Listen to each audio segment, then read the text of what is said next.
Mesdames et messieurs, amis téléspectateurs, bienvenue à cette nouvelle saison. Il avait fait la promesse de faire de Wilson Brothers une multinationale. Il avait fait la promesse sur ce plateau d'être leader sur le marché international des drones dans 5 ans. Monsieur William Elong, c'est notre invité du Livin Africa. Saviez-vous que vous pouvez payer votre billet d'avion Camerco avec MTN Momo? C'est très simple. Contactez le call center Camerco au 233 50 55 00. Communiquez votre nom, la date et l'heure de votre vol, votre adresse email et votre numéro de téléphone. Notez le code de référence qui vous sera communiqué. Effectuez votre paiement par MTN Momo en indiquant la référence obtenue dans le message. Et recevez par mail votre numéro de billet d'avion en confirmation de votre paiement. Bravo et bon voyage.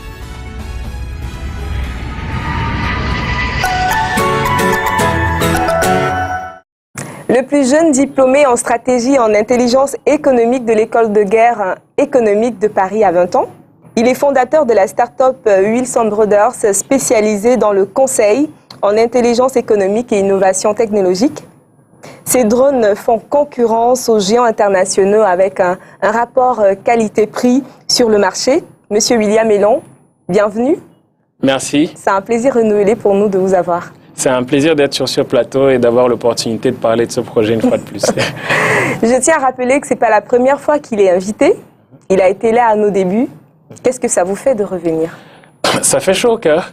Quelque part, ça donne de la nostalgie. Ça fait penser à tout le chemin qu'on a parcouru, à tous les bons, les mauvais moments pour en arriver là. Vous avez créé Drone Africa, un service de drones fabriqué par vous-même au Cameroun, pour les besoins d'entreprises de divers secteurs. C'est quoi un drone? Il va falloir qu'on revienne là-dessus. C'est quoi un drone? C'est quoi son utilité?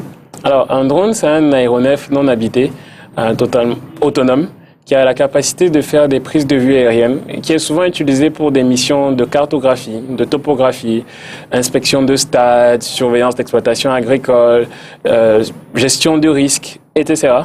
Et l'idée, en déployant ce service au Cameroun, c'était d'apporter quelque chose qui peut avoir un impact sur le développement économique de notre pays. D'accord. Et dans quel cadre on pourra utiliser un drone?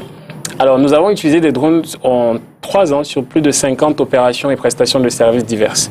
Allant de, je vais reprendre un exemple très concret, le stade Olembe. Il nous est arrivé de travailler à la prise de vue aérienne dans le cadre de ce projet-là. Des exploitations agricoles. Nous avons assisté des gestionnaires de coopératives, parfois sur des missions de topographie. Donc, l'éventail de compétences et d'applications d'un drone est assez large. Si on parlait des acteurs, qui peut utiliser un drone? Alors, qui peut utiliser un drone, j'ai envie de dire tout le monde. J'ai envie de dire tout le monde, mais la réalité est un peu plus complexe que ça. C'est-à-dire qu'aujourd'hui, il ne faut pas oublier qu'il y a des cadres législatifs qui sont déployés dans plusieurs pays dans le monde et qui définissent de manière très claire qui a le droit d'utiliser un drone, quand est-ce qu'on peut l'utiliser, les altitudes maximales, est-ce qu'on peut l'utiliser de jour, de nuit. On ne peut pas, par exemple, utiliser un drone au-dessus des foules. Il est déconseillé de voler à plus de 150 mètres d'altitude sur les drones civils, etc., etc. C'est-à-dire qu'il y a, je ne dirais pas une loi, mais il y a un début de cadre législatif quand même qui oriente les opérateurs de ce secteur. Après plusieurs années, c'est quoi l'innovation aujourd'hui? Est-ce que quelque part vous avez pensé intégrer une application commerciale potentielle pour les drones? Très bonne question. L'essentiel sur un drone, contrairement à ce qu'on pourrait penser, ce n'est même pas la partie matérielle. C'est la partie logicielle. C'est justement les applications intégrées sur le drone. C'est-à-dire aujourd'hui, faire un drone, j'ai envie de dire, la plus-value n'est pas très élevée. C'est-à-dire le drone en lui-même, au final, ce n'est qu'une caméra qui vole. La plus-value est dans le software, la partie logicielle et le traitement de données et le service. Aujourd'hui, la plupart de nos clients, parfois, ne sont même pas intéressés par le drone, mais sont plutôt intéressés par l'analyse des données que le drone va collecter. Typiquement, un agriculteur, au final, que ce soit un drone ou un avion, n'est pas vraiment le sujet pour lui. Ce qui a du sens pour un agriculteur, typiquement, ça va être de savoir si le drone peut l'aider à utiliser plus ou moins d'engrais, si ça peut avoir un impact sur sa productivité, est-ce qu'il va moins dépenser en intrants, etc., etc. Donc il y a une vraie question de l'application du drone. Ce n'est pas L'outil en lui-même n'est pas le vrai sujet. Est-ce qu'il y aurait des drivers ou des barrières à l'utilisation des drones? Au début, vous avez mentionné qu'il y a des restrictions en termes de... On ne peut pas se lever un matin et piloter un drone. Est-ce que vous pouvez nous donner un peu plus de détails? Oui, je peux vous donner des éléments supplémentaires. Ouais. Le premier est, au-delà de la législation, est la capacité à piloter un drone. C'est-à-dire qu'aujourd'hui, quand vous déployez un drone, il y a des risques, par exemple. Supposons que vous êtes à une manifestation ou un événement et un drone chute. Il y a un enfant et l'enfant est blessé. Qui est le responsable? Est-ce que c'est le pilote du drone? Est-ce que c'est l'entreprise qui a vendu le drone et qui n'a pas pris la peine de faire une due diligence pour se rassurer que la personne avait les compétences et la qualité pour déployer ce drone? Donc, il y a ces questionnements-là qui nous ont amenés à tirer des conclusions. La première, c'est que nous avons totalement arrêté le travail avec le mass market, j'ai envie de dire le grand public. Au départ, on offrait les services de drone parfois pour des événements, pour des mariages, voilà, etc. Pour des fêtes, pour des fêtes, voilà. etc. Donc, au cours des 3 dernières années, nous avons pris la décision radicale d'arrêter totalement cette activité. Parce qu'on s'est rendu compte, premièrement, qu'elle nous prenait beaucoup de temps. Deuxièmement, que la rentabilité était réelle, mais faible par rapport à la vision qu'on avait. Et aussi, l'autre enjeu par rapport à ce type d'activité, c'est la pérennité et les risques. Les risques de blesser, les difficultés à assurer le drone dans cet environnement, etc., etc. Donc, nous avons décidé de nous concentrer essentiellement sur les services aux entreprises et au gouvernement. Donc aujourd'hui, nous ciblons essentiellement des gouvernements africains ou des gouvernements étrangers, même d'ailleurs, pas qu'en Afrique, des gouvernements occidentaux, qui pour nous sont devenus des clients potentiels. D'accord. Et quand vous parlez d'entreprise ou du gouvernement, dans quel cadre exactement, si on parlait d'utilité? Pour des missions, tout ce qu'il y a de plus ordinaire, des missions de cartographie, des projets immobiliers, c'est-à-dire qu'aujourd'hui, les applications... Les missions de sécurité aussi? Non, aujourd'hui, nous nous concentrons sur les applications civiles des drones. C'est-à-dire que les drones aujourd'hui ont avant tout un intérêt dans le secteur civil, pour le grand public, pour le secteur agricole, que j'évoque beaucoup, pour le BTP, pour des projets d'infrastructure, pour des projets liés à l'eau ou liés à l'énergie. Voilà. STV a accompagné un forum organisé par le leader mondial des services intellectuels. Donc, on a parlé de cybersécurité, on a parlé d'intelligence artificielle, mais aussi de transformation digitale. On va regarder un extrait en images avec Étienne Ibouda. À tout de suite.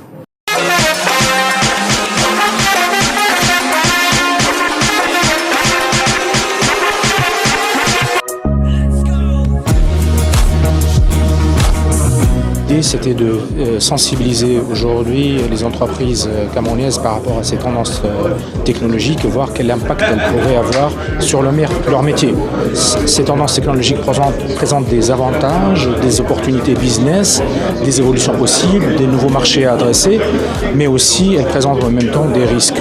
Donc tout ça, l'idée c'est de se préparer et d'avoir la meilleure stratégie possible et la meilleure roadmap possible pour adresser ces tendances technologiques et cette transformation digitale. La population va bénéficier des services qui seront rendus par ces entreprises à des coûts beaucoup plus intéressants pour elles. Donc c'est comme ça qu'en deuxième recours, les populations bénéficieront justement de l'impact de la transformation. Ça veut dire que les services seront plus abordables. Si on prend par exemple au niveau bancaire, au niveau des opérateurs télécoms, on a des services qui sont beaucoup plus intéressants en termes de coûts. Parce qu'effectivement, on a simplifié le processus, on a réduit un certain nombre d'étapes et on touche directement le client à travers la digitalisation. Alors aujourd'hui, tous les segments, toute la chaîne de valeur des entreprises, quel que soit le secteur, est impactée. Qu'on parle de communication, ou de marketing, ou de vente, ou de canaux de vente, ou de production, ou de back-office, qu'il s'agisse d'entreprises qui opèrent dans le secteur des télécoms, des secteurs financiers, de l'énergie, du transport, de la santé, de l'éducation. Même les administrations, les gouvernements, tout le monde est impacté aujourd'hui par les tendances technologiques. Bien étudier la question, c'est réussir à tirer avantage de ces technologies, mal prendre la vague, c'est vraiment prendre des risques par rapport à la concurrence, risque de prendre des retards sur un marché donné, ainsi de suite. Le tout, c'est d'appréhender la transformation digitale au bon rythme. Et c'est un peu le message, et adapté au contexte et aux spécificités de chacun. Voilà, c'est ce qu'on a essayé de dire et d'expliquer et de détailler dans ce séminaire.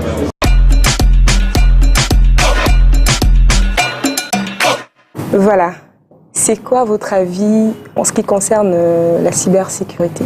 Alors, en matière de drones, l'un des points les plus importants, c'est justement la gestion des données. C'est où sont-elles stockées, comment sont-elles traitées, qui garde les données. Et l'un des risques majeurs qu'on a constaté avec des drones sur lesquels justement on n'a pas de maîtrise sur le logiciel, c'est que les données parfois allaient ailleurs. Les données n'étaient pas maîtrisées, on ne savait pas ce qu'on en fait, on avait juste des drones. Donc, nous, l'une de nos fortes plus-values sur le marché, c'est le contrôle de la donnée. C'est-à-dire que premièrement, nous ne vendons pas les données de nos utilisateurs, de nos clients. Nous ne commercialisons pas et nous ne diffusons jamais les données publiques. Ça reste confidentiel. Ça reste extrêmement privé. Donc nous prenons la peine de ne pas diffuser de détails non nécessaires sur nos utilisateurs. Et je pense que le point à soulever aussi, c'est en matière de cybersécurité, c'est le signal. C'est-à-dire entre la station où sol et le drone, l'un des principaux enjeux quand vous pilotez un drone, c'est le risque que votre drone se fasse pirater et qu'une tierce partie en prenne le contrôle, ce qu'on appelle souvent du jamming. Donc cette pratique est courante dans certains milieux et si vous voulez, nous avons pris la peine de travailler énormément sur cet aspect cryptologie, cybersécurité et voilà, pour garantir à nos utilisateurs qu'ils ont des drones performants, sécurisés et que les données sont traitées avec toutes les normes et toutes les recommandations nécessaires, on va dire. C'est très important. Ouais. Alors, après votre promesse de faire de Wheels Sans Borders dans 5 ans une multinationale et aussi être leader sur le marché des drones sur le plan international, avec la contrainte et la difficulté pour vous de convaincre ces entreprises à croire en la jeunesse, d'accord, vous avez quand même réussi à lever des fonds. Oui, étrangement, et ça je le dis souvent, c'est dommage, mais la plupart de nos investisseurs ne sont pas chez nous. C'est dommage et à chaque fois je le rappelle parce que je pense qu'ailleurs, il y a une culture du risque qui est plus élevée. Investir sur des projets comme Drone Africa, c'est prendre le risque de perdre. Parce qu'on arrive souvent sur des nouveaux marchés dans des pays où tout est à faire et il n'y a pas un cadre qui oriente ou qui protège l'investisseur ou qui protège même suffisamment l'entrepreneur lui-même. Donc ça veut dire que les deux se rencontrent. Et l'un comme l'autre doivent s'engager à prendre le risque d'aller dans une aventure commune. Et cette philosophie-là, cette logique-là, elle est plus présente dans des pays occidentaux où il y a une certaine relative culture du risque, contrairement à nos pays. Et je trouve que c'est l'un des aspects sur lesquels on a un peu de retenue. On a un peu de retenue. On évite de partir sur des projets qui n'ont pas un côté, j'appelle ça, une rentabilité immédiate claire. Voilà. Ah, ça. Souvent, on aime bien aller dans l'immobilier, on aime bien aller dans n'importe quoi, dans l'agriculture. On aime bien aller dans le commerce, dans la grande distribution. C'est-à-dire que, vous voyez, il y a des secteurs sur lesquels on est plus confortable. Il y a des secteurs sur lesquels on a moins peur. Par contre, expliquer à un vieil homme d'affaires africain qu'il faut investir sur un jeune qui parle de logiciels, de choses qui semblent très abstraites, c'est un peu compliqué. On va aller au-delà du Cameroun, le temps pour nous de voir ce qui se passe ailleurs. C'est avec Africa Rising.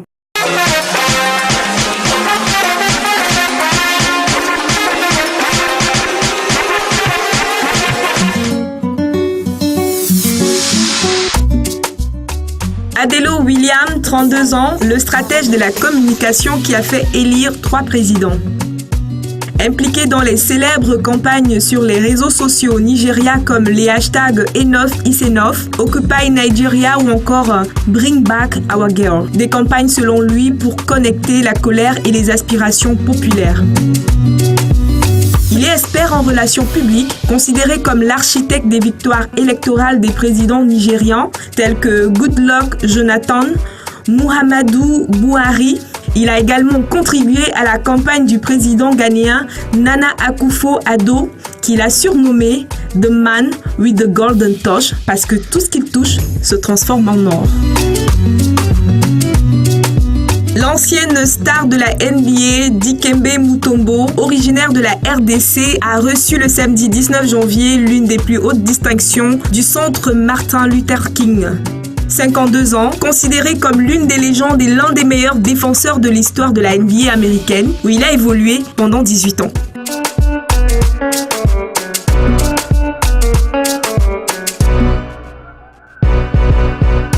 Au Nigeria, Nere Teriba, 36 ans, directrice générale et vice-présidente du conseil d'administration de Kia Smith Trade and Co Ltd, une société créée en 2012 et active dans les domaines des industries extractives, du conseil, de la gestion des concessions minières et du négoce de minéraux au Nigeria. Nere Teriba sera désormais la plus jeune personnalité et la première à raffiner de l'or au Nigeria. Au Sénégal, on a tous vu ces magnifiques images relatives à la réception du TER, le train express régional, une rénovation officielle de la gare de Dakar le 14 janvier dernier par le président sénégalais.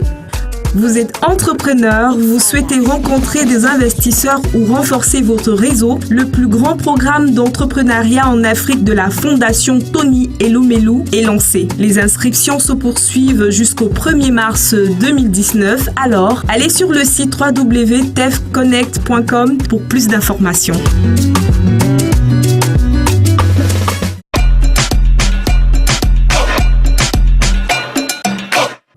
De retour sur ce plateau, vous avez quelques impressions par rapport ?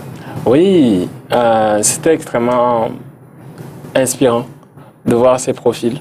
Ça montre que l'Afrique bouge, qu'il y a du talent ici et qu'on n'a pas de raison de se sous-estimer. Et je trouve ça admirable ce qu'ils font. We always talk about success. Yeah. Let's switch in English. No problem. Do I have to be the best to be successful? No, I Why? don't think so. I don't think you have to be the best. I think you have to be the best has to be your goal, at least. I've never seen someone becoming the best like out of nowhere. Every best in every field, no matter if it's art, no matter if it's entertainment, no matter if it's business, has worked hard for it. So I believe in work. I believe in confidence. I believe in humility. So you need to be humble enough to learn from the others, but confident enough to believe that you have some added value to bring to what's already existing. Vous êtes un jeune entrepreneur. Oui. On aimerait avoir une idée de quel type de manager êtes-vous et quel type de management appliquez-vous? Quel type de management j'applique? Alors là... Quel type de manager déjà êtes-vous? Je suis un manager relax. Je ne suis pas un manager carré, dictatorial, non. J'ai une équipe assez jeune. Je les prends plus comme mes petits frères que des collaborateurs au sens propre. Après, ça doit être propre à l'Afrique. Je pense que ici, une entreprise, très vite, il y a une ambiance familiale qui se crée.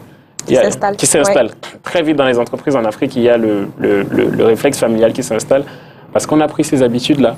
On aime bien créer notre petite hiérarchie interne, on aime bien se taquiner. Donc non, après ils sont mieux placés que moi pour en juger, mais je pense être un manager assez ouvert quand même. Vu qu'on a investi même beaucoup sur la formation de nos collaborateurs, que ce soit sur le prototypage local. Nous avons travaillé avec une start-up qui s'appelle ManLab, qui fait de l'impression 3D à Douala. Parce qu'à un moment donné, vous savez, l'un des enjeux, c'était de pouvoir au moins faire de la production locale des composants. Parce qu'aucun fabricant de drones au monde ne fabrique tous les composants. Ça n'existe pas. Que ce soit Boeing, que ce soit Airbus, tous les fabricants de drones dans le monde ont des sous-traitants et ont des fournisseurs de composants. Ça signifie que c'est une étape indispensable. Ce n'est pas un choix. Par contre, ce qu'il faut garder en interne, c'est la propriété intellectuelle. c'est la capacité à designer des drones, c'est la capacité à intégrer des intelligences artificielles ou du logiciel embarqué sur ces drones-là. C'est là que se trouve la plus-value, c'est là que se trouve le vrai marché. Et là, aujourd'hui, mon équipe est totalement dans cet état d'esprit et nous avons décidé de mettre une bonne partie de notre énergie, pas seulement sur le matériel, mais beaucoup plus sur le logiciel. Parce qu'en 3 ans, beaucoup de choses se sont passées. Beaucoup de choses se sont passées. Beaucoup de fabricants qu'on disait être les futurs fleurons en matière de drones ont déposé le bilan. Là où des jeunes Camerounais avec très peu d'investissement sont encore là. Donc, je vais vous prendre un exemple très concret. Airware, par exemple, avait plus de 100 millions de dollars. Au même moment, on avait moins de 200 000 dollars. La réalité, l'année passée, en 2018, Airware a fermé. Et nous sommes là. Il y a 3 ans, on nous disait, il y a Facebook, on nous disait, il y a Google qui se lance sur les drones. Donc, quel est l'intérêt que des jeunes Camerounais se lancent là-dessus alors qu'il y a des géants de la technologie qui vont dans ce secteur-là. Bilan, quelques années plus tard, tous ces projets ont cessé. Aujourd'hui, il y a Google qui essaye encore, mais plus en Afrique. C'était un projet de ballon. On a eu Aquila de Facebook. Et je pense que nous, en Afrique, on doit avoir l'honnêteté de regarder ce qui a été fait et de faire des analyses comparatives. Quand ces grands fabricants se lançaient et qu'ils ont arrêté, personne n'a pointé du doigt ce qui s'est passé. Et personne n'a pris la peine de relever le fait que pendant que les grands étaient en train de chuter, il y avait des jeunes entreprises, et pas qu'au Cameroun d'ailleurs. Il n'y a pas que nous, contrairement à ce qu'on pourrait penser. On pourrait avoir l'impression qu'il n'y a que Drone Africa qui offre des services de drone en Afrique, mais c'est faux. Drone Africa est effectivement un projet on s'est battu à mettre en avant ce qu'on faisait, mais vous avez des projets au Kenya en matière de drones. Vous avez Investive Group en Côte d'Ivoire. Vous avez des startups au Zimbabwe, au Ghana. C'est-à-dire qu'en 3 ans, on est quitté de quelque chose qui semblait très embryonnaire à un écosystème. Il y a des acteurs du marché du drone aujourd'hui en Afrique. Beaucoup proposent des services. On n'est pas tous sur le même segment, on n'est pas tous sur les mêmes marchés. Mais aujourd'hui, les drones sont devenus... Il y a toujours une niche. Voilà. Aujourd'hui, les drones ont explosé. Et il y a eu plus de 5000 livraisons par drone au Rwanda l'année passée. Ça veut dire que ce n'est plus une utopie. Ce n'est plus un sujet abstrait, ce n'est plus un concept. Aujourd'hui, c'est quelque chose de très réel. Il y a 3 ans, on avait juste un drone, on utilisait... Vous savez, on allait progressivement. En 2015, quand on a lancé le service, j'insistais là-dessus, on utilisait des drones, des quadricoptères qu'on trouve sur le marché. Parce que notre idée, c'était, il faut d'abord qu'on entre sur le marché. Vous ne pouvez pas... C'était soit attendre 4 ans, ou justement pour avoir la maîtrise de la technologie, soit commencer à entrer sur le marché, s'améliorer, s'adapter, se faire un nom et se faire connaître. Donc c'est ce que nous avons fait au départ. Nous avons pénétré le marché avec le service. Ça nous a permis de nous faire connaître de différents acteurs. Et progressivement, nous avons switché vers le produit. Nous avons commencé à comprendre comment un drone fonctionne, à faire venir nos composants nous-mêmes, à les monter étape par étape, à faire nos premiers vols. Nous avons travaillé avec la faculté de génie industriel de l'université de Douala, où nous avons fait énormément de tests. C'est-à-dire avant même la présentation officielle au gouvernement en février 2018, nous étions encore en train de faire des tests de manière régulière et d'échouer aussi. Et je m'amuse souvent à dire que dans le champ de la faculté de génie industriel, il y a certainement beaucoup de drones qui sont dans les arbres parce que nous avons pris le temps d'apprendre. Nous avons refusé d'aller...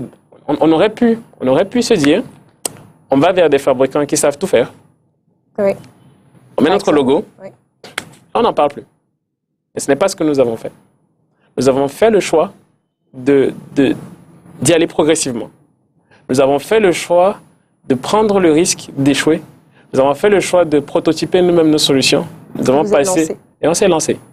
On a fait des nuits blanches à travailler d'arrache-pied comme des fous pour avoir la maîtrise de l'outil.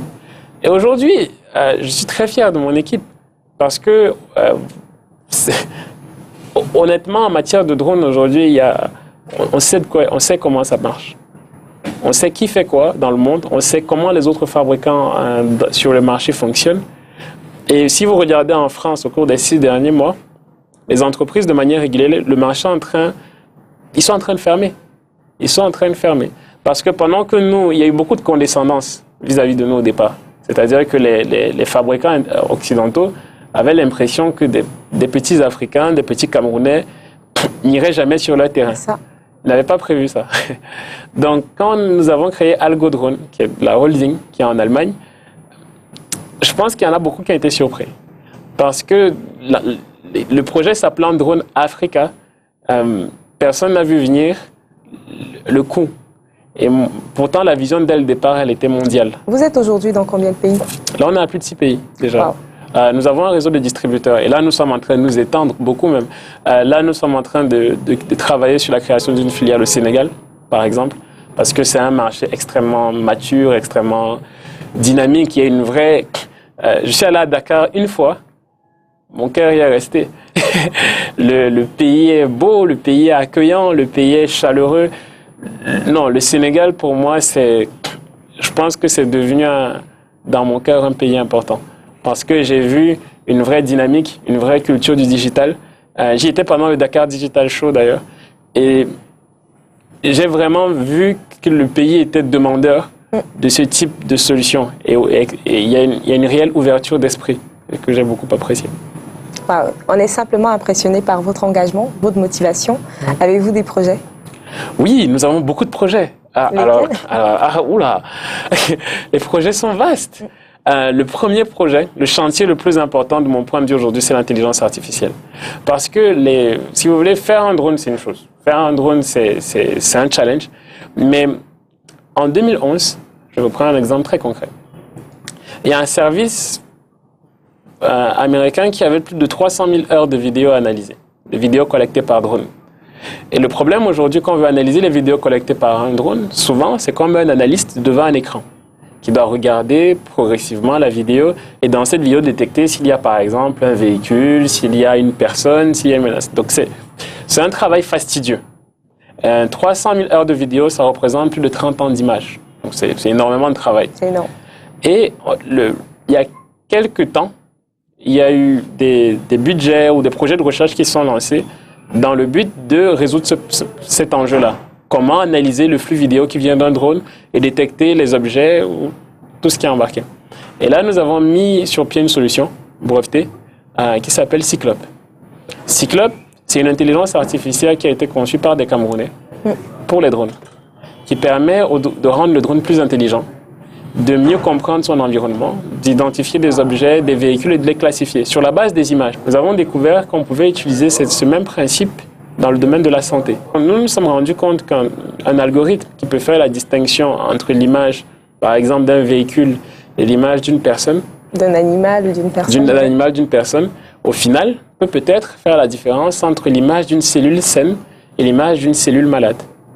Et typiquement, il y a plusieurs maladies. C'est-à-dire que moi, j'ai fait l'analyse vraiment du point de vue de quelqu'un qui est plutôt du côté technologique. Amateur. Voilà. C'est-à-dire que je ne me suis pas posé les questions pour répondre à toutes les questions qu'il y avait sur l'aspect médical. Nous nous sommes entourés de médecins, de biologistes, d'experts du domaine avec qui nous avons échangé et qui nous ont donné plein d'éléments. Qui nous ont fait par exemple comprendre que pour la détection de cancer du sang, il y avait une étape qui est la biopsie qu'il fallait traverser. C'est-à-dire qu'il y a une analyse au microscope qui est faite et il y a une image à la fin qu'on tire et sur la base de cette image, on arrive quand même à faire des diagnostics.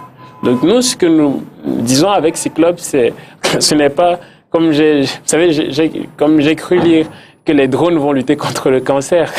Ce n'est pas ça. Les drones ne vont jamais lutter contre le cancer. Par contre, les algorithmes qui permettent de faire de la détection d'images qu'on embarque sur les drones peuvent être appliqués de manière totalement open source à la détection de maladies, ou au diagnostic en tout cas. Et à savoir que Cyclope n'a pas vocation à remplacer le médecin. Attention, Cyclope est là pour assister. C'est-à-dire le médecin garde le contrôle, mais l'intelligence artificielle aujourd'hui peut répondre à des problématiques à la fois en matière de sécurité, mais aussi en matière de santé. Ce sont exactement les mêmes principes. À partir du moment où ce sont des images, pour nous, la différence n'est pas énorme. En tout cas, à l'Afrique, on a énormément besoin. Oui. On a besoin des personnes comme vous pour marquer la différence, pour penser, créer, innover et tout ça. Donc, on a vraiment besoin. S'il fallait passer un message à l'endroit des jeunes qui vous regardent en ce moment, je tiens à rappeler qu'il a 26 ans, je crois. Oui, j'ai 26 ans. S'il fallait passer un message aux jeunes, ce serait, les amis, soyez optimistes, soyez positifs, rêvez grand. Ne soyez pas sceptiques, parce que le scepticisme, le doute, c'est ce qui nous retient en arrière. Il faut savoir qu'il y a 3 ans, quand on voulait lever 120 millions, à peu près, quand nous avons levé à peu près 120 millions de francs CFA, ça a fait l'effet d'une bombe. Et pourtant, je tenais à rappeler à chaque fois que nous avions fait une erreur, nous avions visé très peu. Parce qu'au fil du temps, j'ai rencontré beaucoup de fonds d'investissement. Vous savez ce qu'ils nous disaient? Non. Ah non, on ne va pas investir sur votre projet. Pas parce qu'il n'est pas rentable, pas parce qu'il n'a pas de potentiel, mais parce que vous avez visé trop peu. Donc moi, le discours que je tiens à la jeunesse, c'est, vous avez certainement vu, nous avons fait une nouvelle levée d'à peu près 2 millions de dollars. Il faut viser plus. Viser 10 millions, viser 100 millions. Projetez-vous. Et l'enjeu n'est pas de lever des fonds. L'enjeu, c'est d'avoir de l'attraction. Moi, je veux voir des jeunes Africains dire qu'ils vont créer des entreprises qui vont faire 1 milliard de dollars. Je veux que les jeunes Africains croient en eux suffisamment pour se dire que si Google existe, eux, ils existent aussi. Ah ça. Pourquoi est-ce qu'une solution comme Cyclope, qui a été créée par des grosses multinationales avec des milliards dépensés, aujourd'hui, des jeunes Camerounais ont créé une solution qui est aussi compétitive. Donc, ne vous complexez pas vous-même. Ne vous donnez pas l'impression que qu'il y a des strates auxquelles vous n'avez pas accès. J'espère être juste comme, vous savez, Césaire disait, je suis la voix de ceux qui n'ont pas de voix. Et j'essaye d'être cette voix-là, qui défend les autres. Parce que chaque fois qu'un jeune entrepreneur essaye d'avancer, qu'un jeune entrepreneur africain essaye d'avancer, parfois on essaie de le ramener en arrière. Et moi, je veux vous dire, il faut rêver grand. Dites-vous que ce que j'ai fait n'est rien. Dites-vous que ce que j'ai fait n'est que c'est un début. Ce n'est qu'une étape et vous avez le potentiel de faire plus. Moi, quand je vais à l'université de Douala, quand je vais à la faculté des génies industriels, des William Elan, il y en a des millions. Ah, ça. Il y en a des millions. Considérez On a des petits génies, en fait. Il y a des génies en Afrique. Dans mon message, c'est ça. C'est rêver grand, c'est rester optimiste. Ne laissez pas le doute briser vos propres rêves, en fait. Merci infiniment pour votre passage. Merci. Tout ce qu'on peut vous souhaiter, c'est bon pour la suite. Merci à vous. C'est toujours un plaisir réel d'être sur ce plateau. Ça, comme je vous disais, ça fait chaud au cœur.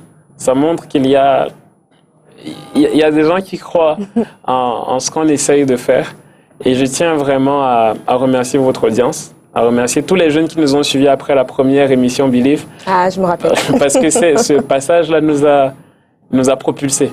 Merci. Donc, je tenais vraiment à exprimer ma gratitude à vous, à STV, à vos téléspectateurs et à vous faire comprendre que ce n'est que le début. Drone Africa continue, existe toujours. Nous continuons nos activités au Cameroun et nous avons juste maintenant une holding qui vise le monde, qui s'appelle Algodrone. Donc, l'un n'empêche pas l'autre. On peut très bien se développer en Afrique et aller à la conquête du monde. Il y a pas mal d'opportunités en tout cas. Voilà. Saviez-vous que vous pouvez payer votre billet d'avion Camerco avec MTN Momo? C'est très simple. Contactez le call center Camerco au 233 50 55 00. Communiquez votre nom, la date et l'heure de votre vol, votre adresse email et votre numéro de téléphone. Notez le code de référence qui vous sera communiqué. Effectuez votre paiement par MTN Momo en indiquant la référence obtenue dans le message. Et recevez par mail votre numéro de billet d'avion en confirmation de votre paiement. Bravo et bon voyage.